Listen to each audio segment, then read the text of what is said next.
The stars exploded in my vision like shattered glass, and that's when I first saw her, eyes like liquid midnight, fixed on me from across the crowded docking bay, as if she could see straight through my soul and into the void beyond.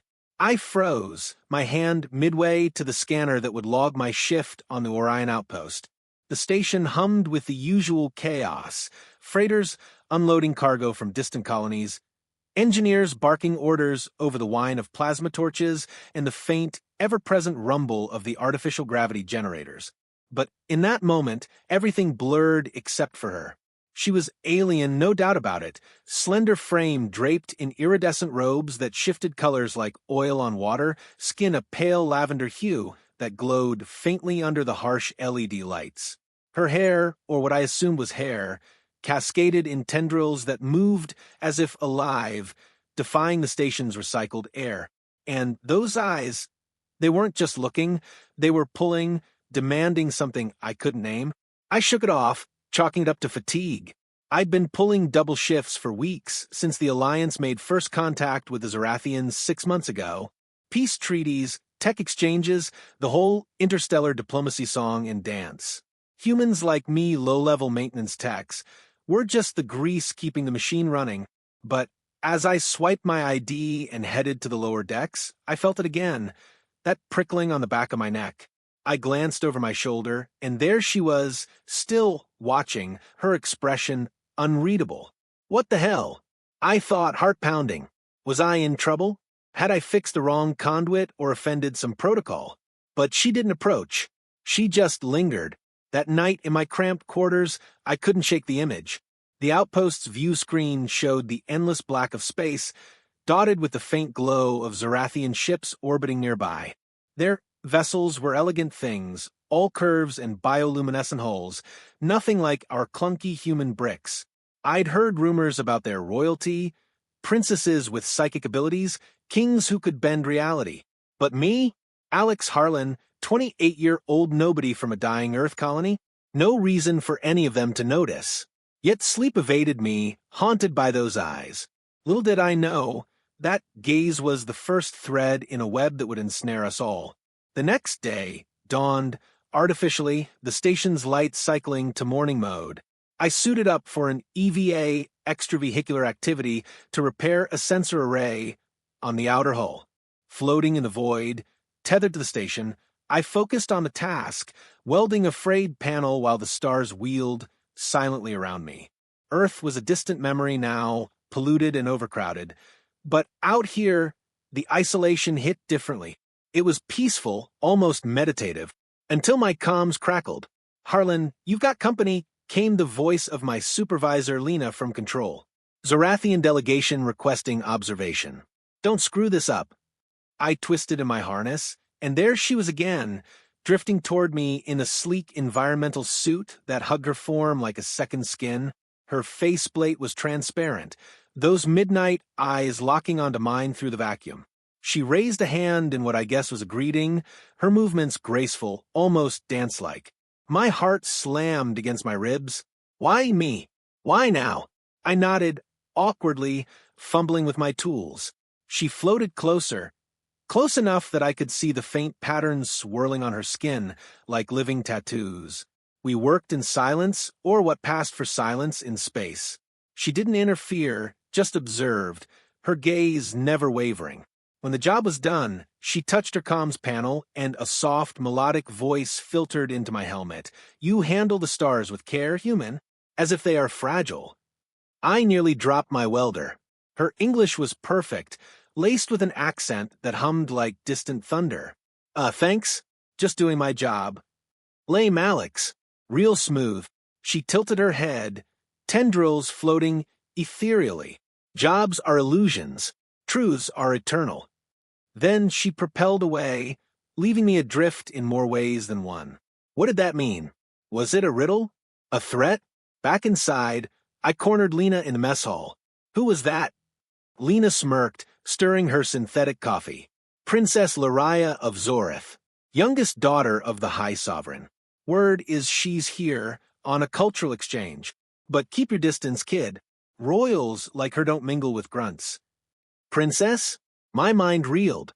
A Zarathian princess, watching a nobody like me? It didn't add up. But as the days blurred into weeks, it became a pattern. She'd appear in the corridors, her eyes finding mine amid the crowds. In the observation lounge, staring at the nebula fields, she'd glance my way. Even in the hydroponics bay, where I sometimes escaped to tend the plants, a hobby from my Earth days, she'd be there, silently observing. Each time, a brief exchange, cryptic words about stars, fate, or hidden paths. Each time, leaving me more unsettled. One evening as the station dimmed for night, I found her waiting in my quarters. The door hissed open, and there she was, perched on my bunk like she owned the place. "How did you?" "Doors are mere suggestions," she said, her voice a whisper that echoed in my chest. Up close, without suits or crowds, she was breathtaking, ethereal beauty mixed with an otherworldly intensity. "I must speak with you, Alex Harlan. Alone." My pulse raced. How did she know my full name? "What do you want from me?" Her eyes softened, a flicker of something human like vulnerability. "I have watched you because you see beyond the veil. But time grows short. The truth I carry, it will shatter worlds." She paused, glancing at the door as if expecting pursuit. "Will you listen?" I should have called security. Should have run. But those eyes held me captive. "I'm listening." And that's when the real nightmare began. Luraya's story unfolded in hushed tones, her tendrils twitching with emotion. Zorith wasn't the benevolent ally we'd been sold. Their empire spanned galaxies, built on a forbidden technology. The Nexus Core, a device that harvested psychic energy from living beings to power their ships and cities. It was why their tech seemed magical, faster-than-light drives that bent reality, weapons that could erase minds. But the Core demanded sacrifices, and now, with their own population dwindling from overuse, they turned to us. "Humans," she said, her voice trembling, "your emotions are raw, untamed, potent fuel. My father plans to integrate your kind into the Core network, not as partners, as batteries." I laughed, nervous, disbelieving. "That's insane. The treaties—" "Lies," she interrupted. "Veils to hide the harvest. I am his daughter, but I reject this path. I have seen your world's pain, Alex. Earth's scars mirror Zortha's hidden ones." She reached out, her fingers cool against my arm, and in that touch, a flash, visions of alien cities crumbling, screams echoing in psychic voids. I yanked away, gasping. "What was that?" "A glimpse," she whispered. "My gift and curse. Empathy unbound. I feel your loneliness, your loss of home. It calls to me." My mind spun. Loneliness? Yeah, I'd lost my family young, bounced between colonies. But this? Galactic conspiracy? Why tell me? I'm nobody. "You are everything," she said fiercely. "Your spirit resists the veil. And I need an ally. Someone outside the royal web." Before I could respond, alarms blared. Red lights flashed. Intruder alert. Zarathian breach in crew quarters. Her eyes widened. "They know. My guards, they sense my betrayal." We bolted, weaving through corridors as Zarathian enforcers, tall, armored figures with energy whips, materialized from hidden ports. Laser fire scorched the walls. I grabbed a maintenance tool, a plasma cutter, and fired back wildly. Luraya moved like liquid shadow, her tendrils lashing out to disarm one pursuer with psychic force. We reached the docking bay, hijacking a shuttle. As we blasted into space, the outpost shrinking behind us, she turned to me. "This is only the spark, Alex. The flame will consume us both." But what came next would test everything I believed. The shuttle hurtled through the void, engines straining against the pursuit. Zarathian interceptors, sleek darts of light, closed in, their comms demanding surrender. "Princess Luraya, return at once. The human is irrelevant."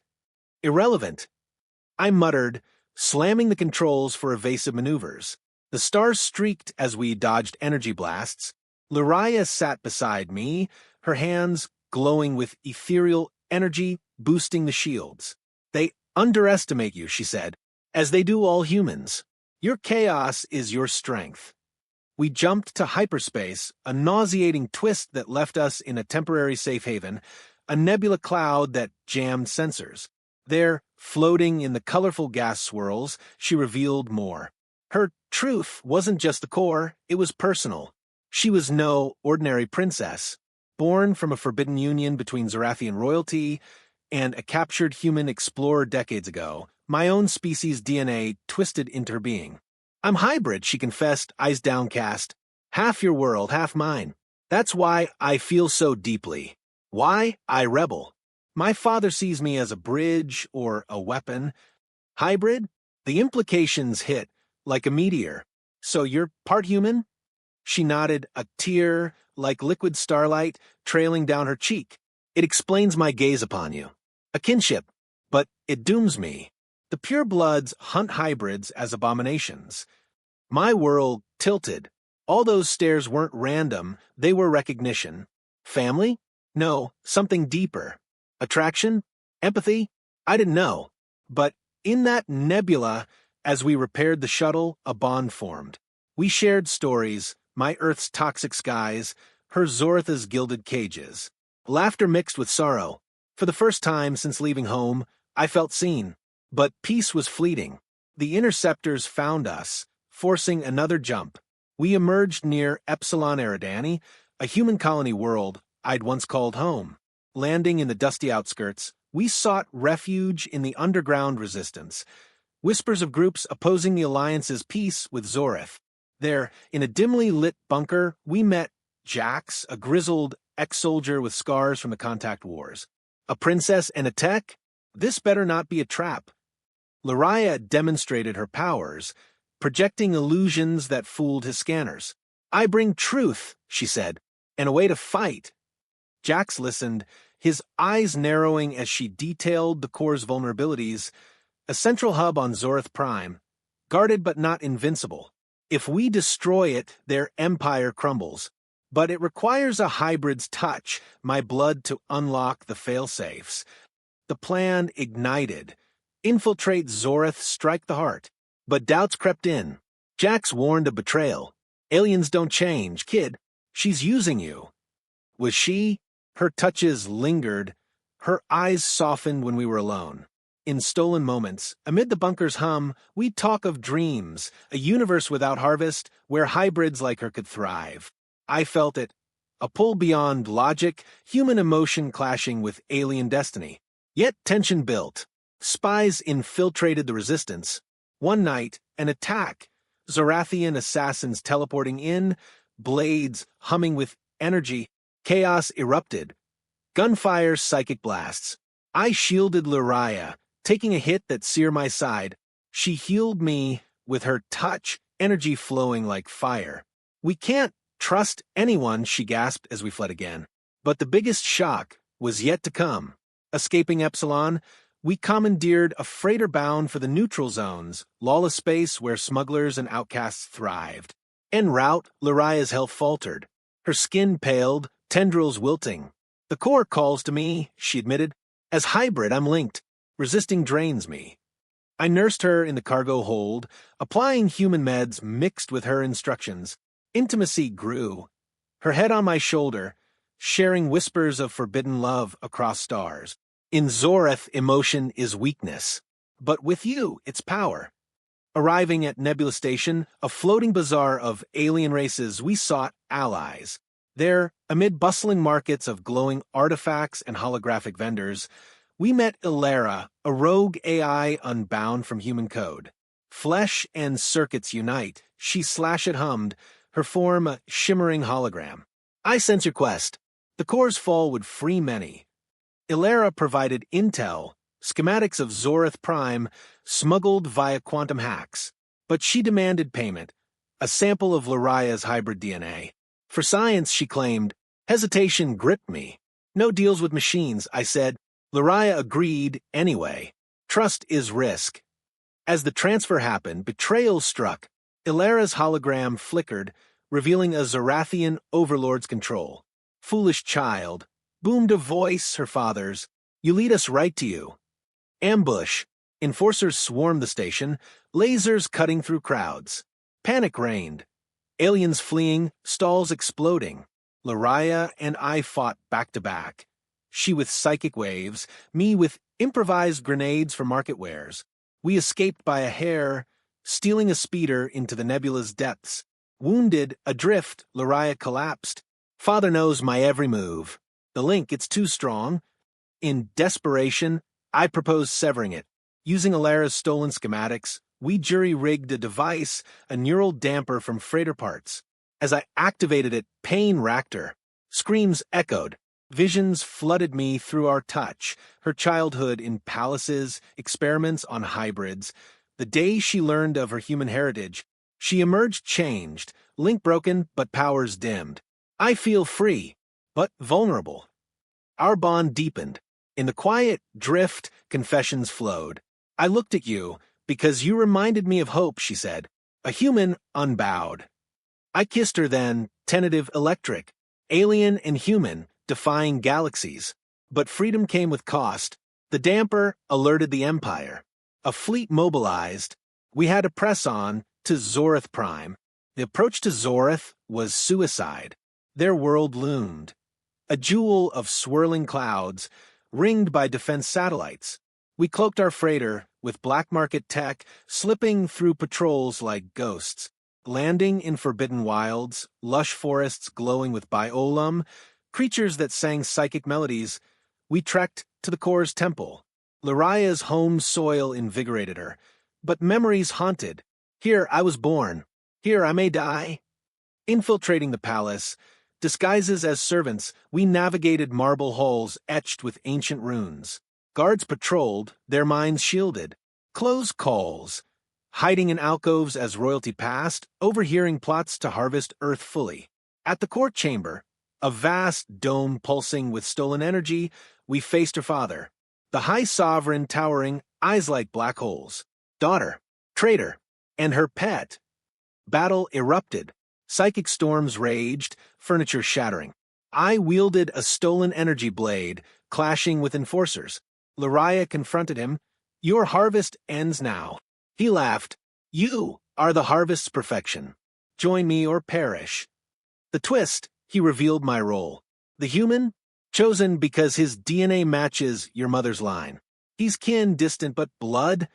Shock froze me. Kin. My family's lost records, it fit. Earth explorer ancestry.